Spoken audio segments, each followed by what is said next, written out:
Hello everyone, Ziosan on this side. So today hand we are starting with a topic called as human excretory system. Okay, so let's get started.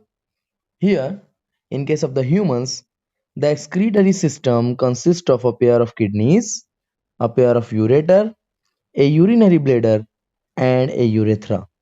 Okay, which means the humans have two kidneys, two ureters, one urinary bladder, and one urethra. Okay, deal with.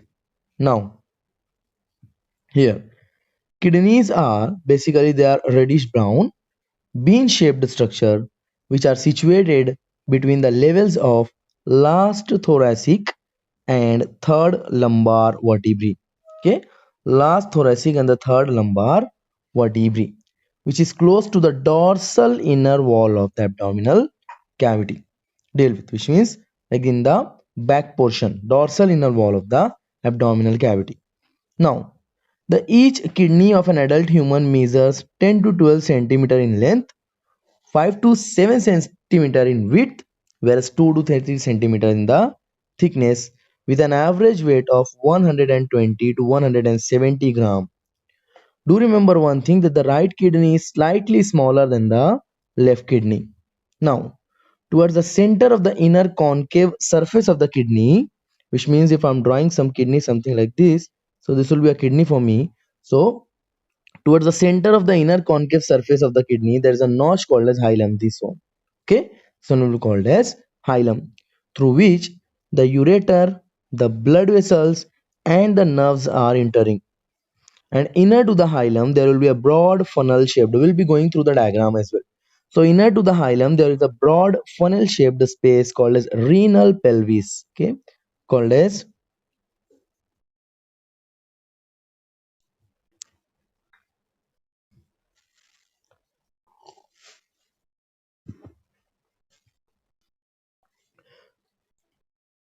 So inner to the hilum, there's a broad funnel-shaped space called as renal pelvis, okay, which is having projections called as calyces, which are called as calyces, and the singular will be called as calyx. Now, the outer layer of kidney is a tough capsule. There's a fibrous tough capsule on the outer layer of the kidney for the protection purpose. And within the kidney, there are two zones. In each and every organ, the outer zone is called as cortex, whereas the inner zone is called as medulla. Do remember the case. Okay. Now, the medulla is further divided into few conical masses, which are called as medullary pyramids, which are called as medullary pyramids, which are projecting into the calyces. The singular we have already known that it is calyx. Now, dealing the case, the cortex ends in between the calyces, called also called as columns of Bertini. So here, these are the kidneys first, correct? These are the kidneys, and in case of them, like we have a cap of kidney as well, that is called as the adrenal gland. Okay, the cap of the kidney is called as adrenal gland, which is responsible for the synthesis of adrenaline, the fight flight fright hormone, adrenaline or epinephrine, and one more hormone called as noradrenaline or norepinephrine. Now dealing with the kidney, so here we do know that there is a blood vessel which is supplying blood towards the kidney. It's called as renal artery, correct? It's called as renal artery, and the blood vessel which is collecting the blood from the kidney is called as renal vein. Okay, deal with. Now here we are observing that the inferior vena cava is also present. I've already gone through the types of the blood vessels there in the yesterday lecture, so you can refer that lecture, that what means of the what is the meaning of the inferior vena cava, what is the meaning of the superior vena cava, and all. So here we have already known that the pelvis is this region, correct? Like the hilum is opening into the pelvis, and the internal portion of the kidney will be called as medulla. And the medulla does have that the conical masses, which is called as the medullary pyramids or columns of Bertini.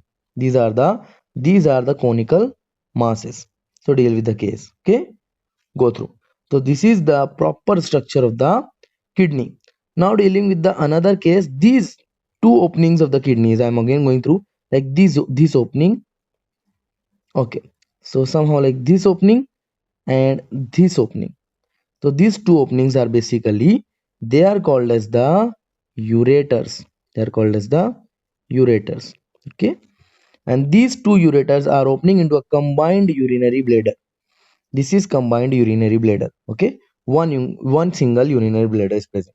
So basically there are two kidneys, two ureters, and one urinary bladder, and at the end of the day we do have a urethra through which the formed urine will be excreted from the body. Okay, now each kidney has nearly 1 million complex tubular structures which are called as nephrons. Okay, which are called as nephrons.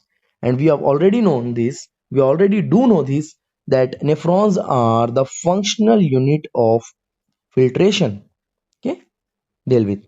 Now, each nephron has two forms here. So there are two parts in the nephron. The first upper portion is called as a glomerulus, whereas the second portion, lower portion, is called as the renal tubule. Okay. So first thing first, we'll be dealing with the glomerulus.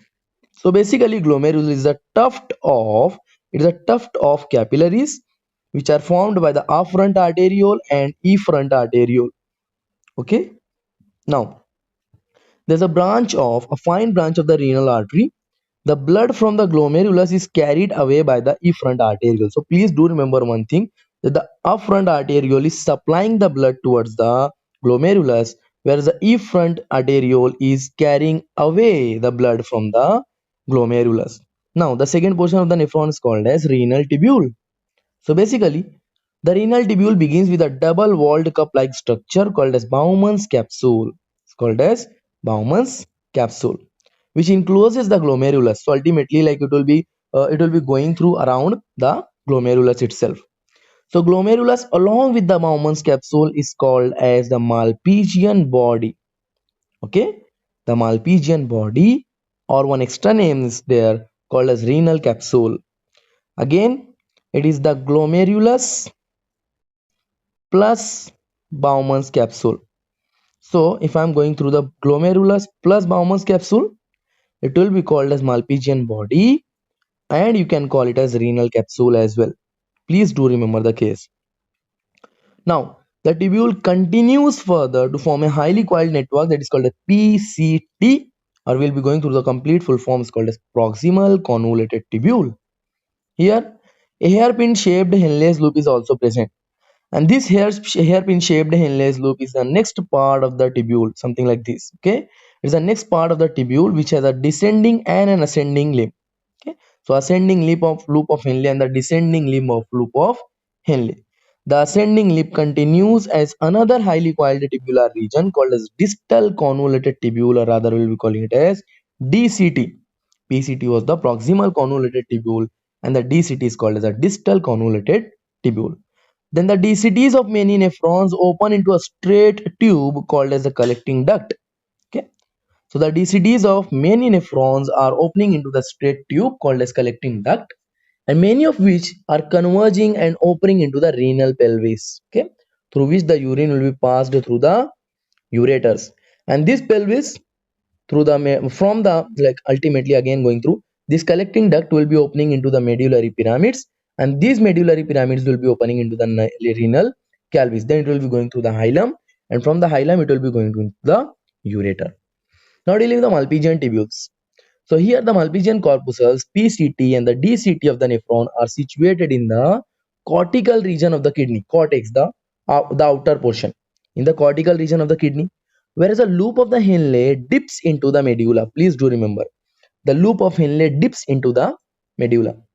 In majority of the nephrons, the loop of Henle is too short and it extends only very little into the medulla. So ultimately, majority of the nephrons do not have a very long loop of Henle, but and those nephrons will be called as cortical nephrons. Those nephrons will be called as cortical nephrons. Correct? Deal with. And here, if I'll be dealing with, some of the nephron does have the loop of Henle, longer loop of Henle comparatively, which are running deep into the medulla, and they do have a special name called as juxtamedullary nephrons. Juxtamedullary nephrons. Do remember one thing, I'm giving you a name. What is the name of the animal which is having the longest loop of Henle for the highest water absorption? I've already written the name on the screen. called as camel.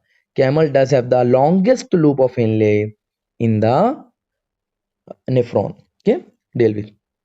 Now, this is the structure of a nephron, which is showing the blood vessels, the collecting duct, and the tubules. So here we can observe that the efferent arteriole and the afferent arteriole are here. This is the afferent arteriole, correct? Okay. This is the afferent arteriole, and this is the efferent arteriole, which means the blood is flowing in this direction. Okay, now this is the afferent arteriole, correct? So somehow the blood is coming into from this direction, and the efferent arteriole is this one, which means it is taking the blood into this direction. Deal with the case. The arteriole which is supplying the blood towards the glomerulus is called as afferent, and the arteriole which is collecting the blood from the glomerulus is called as efferent. Okay, now this is the glomerulus. We already know this. Okay, deal with. And this portion is called as the Bowman's capsule. Okay, this portion is called as the Bowman's capsule, and along with the glomerulus and the Bowman's capsule, that is called as Malpighian corpuscle or renal capsule. So you can go through. Now we have PCT here, proximal convoluted tubule. This tubule is called as PCT. Okay, and this tubule is called as DCT, called as distal convoluted tubule.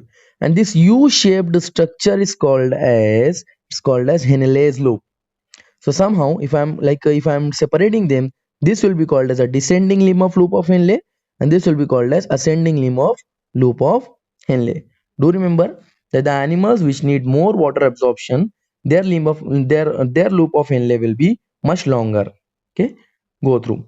And there are two types of nephrons depending on the size of the loop of Henle. That is, first one is called as a cortical, which do not have the longer loop of Henle, and the other one is called as juxtamedullary, which has the longer loop of Henle. Here we have collecting duct, which is collecting the formed urine, and it will be pouring the urine into the renal pelvis by means of medullary pyramids. Okay, deal with. So this was all about the human excretory system. We'll be going through the formation of the urine in the next lecture. If you do guys have any kind of question, you can go through, ask me there in the comment section.